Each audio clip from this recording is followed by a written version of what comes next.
If you enjoyed this video, please like and subscribe and hit the notification bell. I post a new Tom Brady video every day. Tom Brady's 32-3 career record versus the Bills, the best win percentage by a QB versus a single team since 1950. Welcome to NFL Live, everybody. Dan there, Marcus there. We've also got Keyshawn Johnson today and Adam Schefter. And guys, let's begin with the Buccaneers. Tom Brady looking like he's going to add another MVP award to his massive trophy case, right? 4 touchdowns Sunday against the Falcons.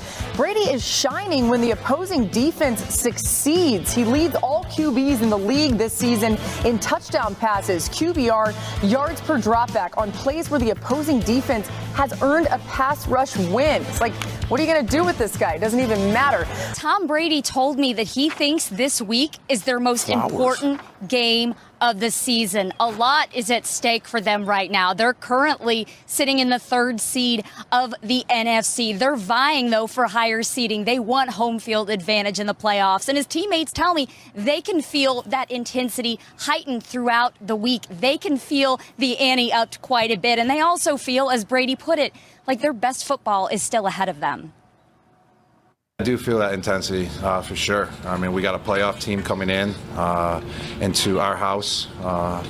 There's going to be a lot of pressure on the line, but like any other week, you know, we got to prepare like any other week. But they're a good team.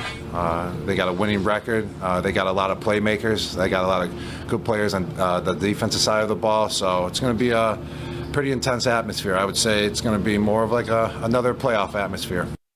I got Tampa Bay taking off against the Buffalo Bills. So this is going to be the launching. This is the game they're going to be launched. Well, I've been saying they're going to launch, but this is about right because there are 5 games. So you need to get this one. Then you take care of revenge games against New Orleans. And the Bills have allowed the fewest touchdowns of any team in the league this year. Coach Broussard said their speed on defense really stands out, while Mike Evans said the physicality and the way that their DBs communicate on the back end really jumps out to him, even without Tre'Davious White. Evans also said just how much it would mean to him to finally be able to capture the division title. They currently have a 4-game lead in the NFC South, and they can do it this weekend if both the New Orleans Saints and the Carolina Panthers either lose or tie. So, you know, one of the things that we saw from Tom Brady against the Falcons is he was just throwing it all over the place. But as the Bucs prepare for this Bills defense, what should the game plan look like this week? Live in balance and multiplicity until you are afforded to go downfield. Listen, Tom Brady, we all know he's fine. If you need to throw the ball 40 times, he'll make good decisions, even though he's thrown some interceptions in these last few games.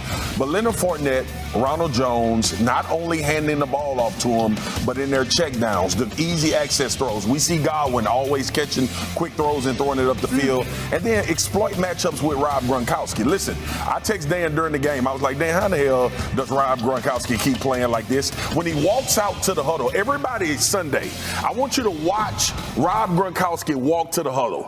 It looked like his knees are about to fall out of his legs, and then he ends up open and go for a touchdown. So. Okay, I've said like 4 straight weeks on this show. Okay, this is where the Bucs take off. They are my pick to not only get to the Super Bowl, but to win it all, go back to back. 44-year-old quarterback MVP. I think one of the things that has started to stand out about this offense is it's really the second year for everybody in this offense with Tom Brady at quarterback. And what you're starting to see is they're all realizing that they're connected with each other when it comes to information. This is going to be 3rd down, okay? You talked about Gronk. Gronk is going to be in the number 3 position, and he's got what's known as like that crossing seam or through post. And then these 2 receivers on the outside have what's known as short ends, 5 yards and in. It's actually a play that we called chair in the past. It looks like a chair if you turn it sideways. Now, the read for the quarterback, Tom Brady, you're going to start with Gronk. If you like it in a matchup, it's alert, man coverage, great, take it. Then it's 1 to 2, always starting inside out. Now, we're going to pay attention to Marcus's boy, Chris Godwin, because this is how you understand how you're connected to others. In 3rd and 5, now when he gets to the top of his route, he's going to have vision on the inside, and he sees these 2 defenders kind of hanging inside. They're playing man coverage on Gronk, but they're having vision on Brady, like, okay, what are you doing with the ball? Now, Chris's rule should be on paper, 5 yards short and you're coming flat. But why am I going to run into the bad guys? The color, what he does is he gets to the top, it's 3rd and 5, and he's just going to kind of hook right there. Brady sees it the same way, puts it on him. Instead of running into color, it's 3rd and 5, catch, turn, 1st down conversion. This is one of my favorite plays of the game, though. This is Gronk outside by himself. They're going to motion Gronk in. This is 4th and 4. Gathering information. This is the connection part of it. And to everybody, it's just going to look like a simple conversion, little check down to Leonard Fournette. But it doesn't happen by accident. I want to bring it all the way back. Now, Gronk by himself outside right here. This is the information. This is A.J. Terrell, the cornerback. Right now, everybody on the offense, not just Tom Brady, is realizing that's zone coverage. It's not going to be man coverage if it's A.J. Terrell. Zone coverage. Now we're going to bring Gronk in, and it's going to be into the bunch. Now watch Brady. We've seen him do this so much, right? He's going alert, alert. We called 2 plays in huddle. We're not running our first play. It's zone. We're going to go to our second play. I love the butterfly effect here. Everybody in the bunch is like, hey, alert, alert, fellas. We're going to the second play. Big fella Leonard Fournette is even paying attention to the left of Brady, looking at him like, big fella, what are we doing? Okay, we're going to our second play. Now, the second process is this. Brady's pointing out protection. Hey, offensive line, I want you guys to go to this. I'll go back to Leonard Fournette. He automatically brings his eyes to the outside. Can't be man. It's not man. Not all of you guys can blitz. I only have this one defender overhanging on the edge. This is my favorite part of the play. This is what you do when you're connected as an offense. Leonard Fournette is getting to the line of scrimmage and getting his eyes back to Tom Brady. Knowing it's zone coverage, all those defenders drop out. He does a great job of having vision on Tom. He backs up to the first down marker. All of a sudden, first down.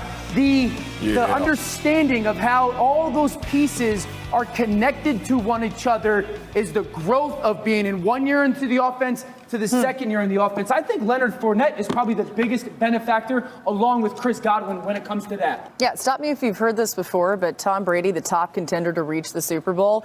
And it may be including the Patriots, his former team, but versus them, right? The Bucs and the Pats. Look at this. According to ESPN's Football Power Index, the Buccaneers and Patriots had the second and third best chances, respectively, to take home the Lombardi Trophy. There's a real chance they're playing each other for it. In fact, Bucs-Pats, the most likely Super Bowl matchup.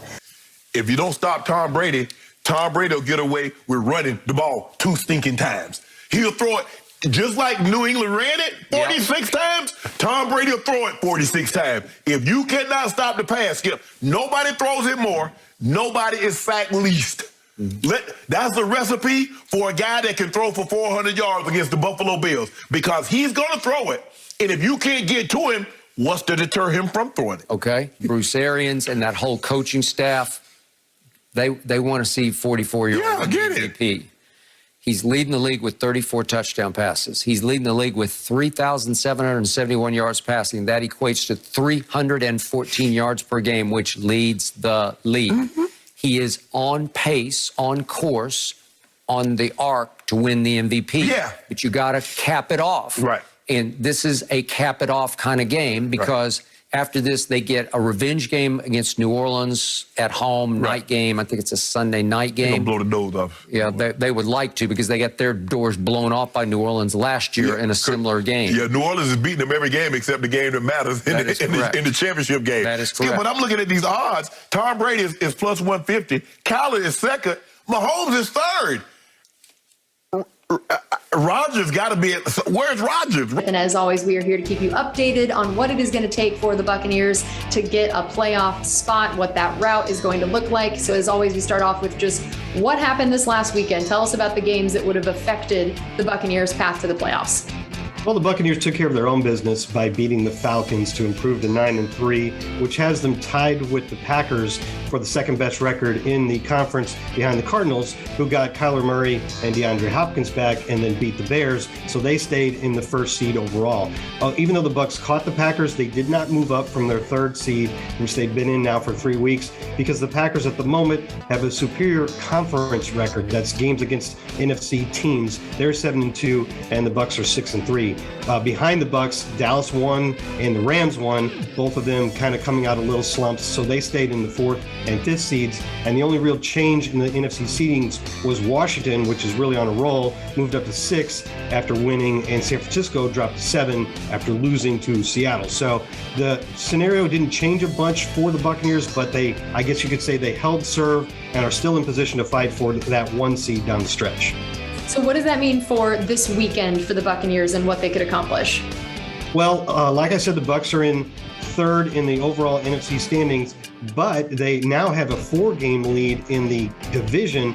because the Saints lost to Dallas on Thursday, and then the Bucs beat the Falcons, of course, and the Panthers were inactive or on their bye. So all three of those teams are now 5-7, giving the Bucs a 4-game lead with 5 games to go. So I probably don't need to do the math for anybody here, but I can tell you the exact scenario that the Buccaneers can actually clinch a playoff spot this week, which a couple weeks ago I probably would not have anticipated happening. The Bucs are one of only 3 teams, along with the Packers and the Cardinals, in either conference that can clinch a playoff spot this week. And for the Buccaneers, it would be clinching the division if they beat Buffalo, Carolina, or Atlanta beats Carolina, and then New Orleans has to lose to the Jets.